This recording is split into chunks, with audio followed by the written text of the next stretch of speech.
something my husband and I like to do each month is have monthly meetings, and we use that time to talk about different things such as finances, visions, goals, things that we want to do here on the homestead. We make a list, we talk about it, we track it all. And by doing that, it helps us, pursue those things, keep those goals, and we get to look back and see the things that we've accomplished. And so that's been a blessing.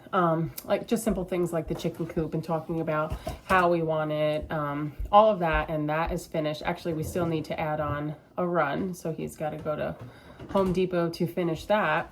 But this month's meeting, which was a few days ago, my husband said he wanted it to be more about productivity. How do you say it? Productivity. Basically, right? We have all of these things, we have all of these goals, but sometimes it's important to focus on what you have in the here and now and utilizing what you actually have. So while we want to do more, it's like, are we doing being faithful with what we have right now? And so some of the practicalities, right? I'm a dreamer, so he has to bring my feet onto the ground sometimes. And so like some of the things we talked about is like utilizing what we actually have. Like we have chickens and we have eggs, which means our breakfast should consist of eggs. We should be utilizing all of that, right? Eventually to preserve the eggs because we just have so many. Utilizing the flour we have on hand, the food we have on hand. What would you say, babe? Yeah, just making the best use of what we've got before we turn to something we bought at the store or right. And like instead of spending $5 on I am an Italian, I love bread. Instead of spending all of this money on bread, learn to make it, right? And especially I am like, you think about everything that all the ingredients and everything that is in it, make it right myself, and that saves in time. Because the truth of the matter is, like, I have so many different books on my shelf, and so many of them from the days of old and the homesteads and the ways the farms that people lived is you lived off of what you grew and the crops that you had, right? And so there wasn't, I don't feel like eating this tonight. It's that's what you got, right? And so that's how it should be. We are growing to provide for our families the best that we can, and so we'll utilize those things, and we're going to see all the things we're planting in the garden. Those are the things that we will use. But for now, what we do have on hand is eggs and chickens that we raise for meat. So it's important to make sure that we use those chickens at least once a week or more. And meat, we buy shares of meat. And so doing those things. So I will say this is my weakness, the kitchen. I am much better at different things, but I'm trying to get better in this area, and the only way to do that will be to actually start doing that, right? And so today I am going to make another big batch of granola since we just went through the last that we had. I'm really not a measurer, but I'm just curious just to see what is a good ratio. So 2 cups, maybe I should just do 4 cups, right, babe? Yeah, go for it. Looks like we're using it all. I'm gonna heat up some peanut butter, maple syrup, maybe a little coconut oil, and then I'm just gonna pour it over. This is so easy to make. I did not turn the oven on. So easy to make. So literally, you're gonna heat it up, warm it, pour it over this, and it doesn't usually mix well, so you may need to use your hands to mix it a little bit. Put it on a tray. Bake it in the oven for like 15 minutes. Just make sure that you're stirring it and not leaving it. It's going to start burning around the edges. And then add some golden raisins and whatever else you want. If you want some nut seeds, you can put that in now. I'm going to pour some pumpkin seeds. These are so good for you, and they actually kill parasites. Some pecans, chop some of those up and throw them in.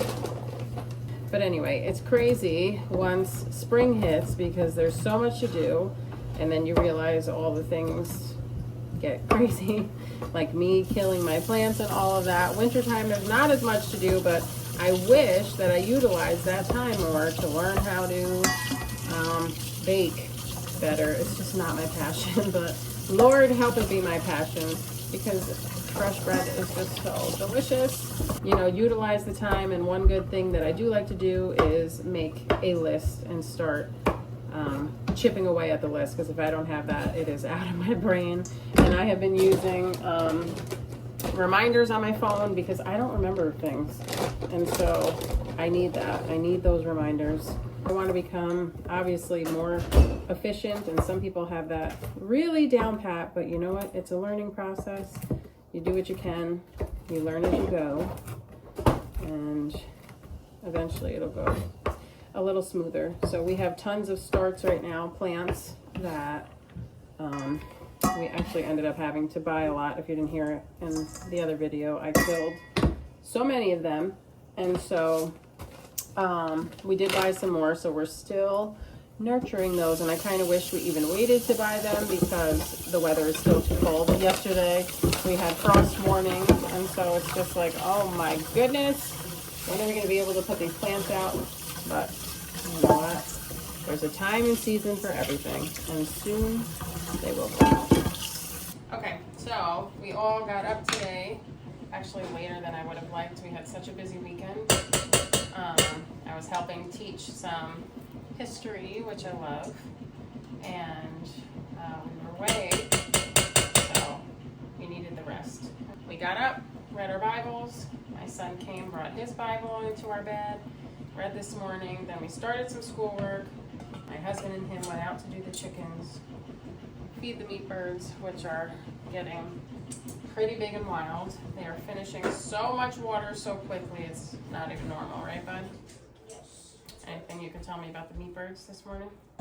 Or the chickens? How are they doing? Finished the whole entire water trough. All of our normal chickens couldn't finish this in one day. In a week, probably. Okay, and this honey is delicious from our local orchard. My man takes his bees there to the orchard to pollinate. And so we got all that sweet fruit, which I think is just so great. The community and everybody working together, and I have been learning so much from the people over here. It's a different community. It is a different community. Along the way since moving here, which hasn't even been that long, I have met so many wonderful people. And God has opened up so many doors of opportunity. It's been amazing to meet people, to learn from them, share your gifts and talents with one another, glean, and it truly is the old community way that we don't see anymore. So ever since moving here, like, our lives completely changed, right? We left our, where we lived for 7 years. We moved away, and now we live in a beautiful country, which is quiet. I have my chickens on the back door right now. We barely hear anything outside, and I just think that is so great because we're so used to our lives moving so quickly. And it's so good to learn how to slow down, rest, and focus on what's important. And so I have just met so many people since moving here that, their focus is their home. Their focus is making sure they're working on planting their seeds, teaching their children, harvesting, doing all the things necessary. Because once that winter hits, there's not much you can do over here. We just get so much snow. I remember one of the first people I met, I started going to a homeschool community over here. She invited me to her house. I remember she pulled up garlic and gave me the first of her garlic harvest. And I just thought like something like that was just so amazing that people do that. And so before we moved into this house, we had found a gentleman who was moving and couldn't keep his chickens or his chicken coop. And so I obviously didn't want to lose that opportunity. They're already laying, they were young, just started laying. And so even this friend took on these chickens for me and was feeding them every day for me. And I didn't even know her that long. And she said that is what community does, right? We help one another. And I just thought, like, how often we're used to being selfish and being around selfish people, right? Even those closest to you who just aren't willing to help. And people who barely know you are like going out of their way to help you. I had people that I had met dropping off food, like, look, I grew all these tomatoes here, and just like, what a blessing. And I was just blown away by the kindness of the community around me. Like, I could go on and on about the stories and things and the doors opening up, and especially being a part of this historic society that I am. All of them giving me gifts and clothing and things for sewing, and I'm just like, wow, all the opportunities that opened up. It's just beautiful, and that's like how it should be. We should be helping one another, right? Even in the Bible, it talks about... You're beautiful. It talks about like the community helping one another. They fellowshipped with one another, and like if there was a need, they met it, right? How many times do you go to, you know, people aren't willing to help you, right? But that's the way that it should be. Okay, you guys are struggling right now. Let's all do what we can to help that person and meet that need, right? That's true fellowship and community, and just having that kind of heart, knowing that nothing is our own, right? We're all here as stewards and can help one another. So it's just been such a blessing. I can't tell you how much of my perspective has changed since moving, and seeing the lives of other people around me really convicting me and just teaching me how to slow down and have true love for one another. I'm going to pour this over. You know, it's true, I've seen a lot of videos, and I've, you know, been in it where it's like people want to be an island, right? And I just heard a video talking about self-sufficiency and just like how horrible that is when you think of the term doing things all by yourself. And the truth is, we can't do it all by ourselves. We need one another. We all have different gifts and talents. We all can't do everything. I mean, we can learn, right? The point is to learn and grow and do as much as you can from home, but we can't just expect to be islands unto ourselves, right? There's a purpose. Community is necessary, and building up a community. And I didn't even have to build it. Like, God began building it. And I mean, I'm also a person who goes out of my way to talk to people, ask questions, because I'm a learner. Like, oh my gosh, how do you do this? Okay, you do bees, or you're raising this, or, you know, you're planting fruit trees. And I ask questions, right? I have that learning mind. My son is the same. I like to understand how things, you know, work. And, yeah, the science behind it, right? And so I've just been able to start so many conversations and build so many relationships. And I love that when I have questions and I can call these people that I barely knew and just say, hey, I remember you said you were doing this. Can you just help me, because I'm trying to get that started? Or come over. And I had, you know, a friend come here one day and help. And I went to another friend's house to help her do her garden. And it's just been such a blessing to sharpen one another, teach one another, grow together, you know. Beautiful. This is going to be delicious. So that would be my suggestion, is start, you know, kind of finding like-minded people around you, or go to places. If you want to learn something, find out who's doing the thing that you want to learn about. I remember before I even moved here, like, I have had it in my heart, I want cows, right? I really want meat cows, right? It would be nice to have a cow to milk and have our own milk. I just know I'm not the best disciplined person, so I'm not there yet. But I will tell you, okay, I knew somebody that I was buying raw milk from, and so they had tons of cows, and I just asked, hey, can I come one day and learn and watch how you do some of the milking? And they let me come. I got there at like 4:30 in the morning, followed the guy around, watched. I got to be hands-on and actually try to milk them, which I was just horrible at the time. I was also nervous.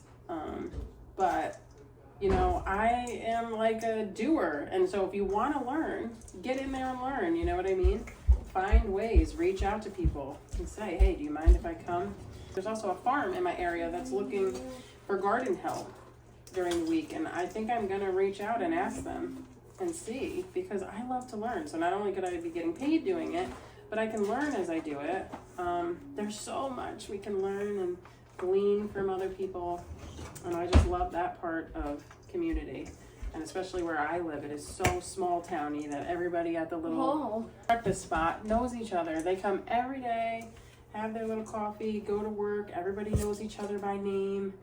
Where other places I've lived, they're like, you're hiding from other people. You don't want to talk to them, right? We build up these walls, and it's sad. But to go back to the ways of old has been my heart. And slowly but surely, I'm seeing the beauty of it come to life more and more, helping our community, teaching our community. And that's part of why I'm doing this channel. Do I know that much? No, not at all. But what I am doing, you know, maybe I can encourage somebody to step out and do it, right? We don't have to know it all. It's all about learning and going through the process, and there's always people to help and teach along the way. Golden raisins, that is my favorite part about it. So then they're warm and juicy and delicious on top of a yogurt. That's what I love to do. And I'm gonna have, once this comes out of the oven, I'm going to make a yogurt bowl. Okay, look how delicious. This is about to go in the oven. So simple and easy. Literally takes 5 minutes. Okay, time to eat.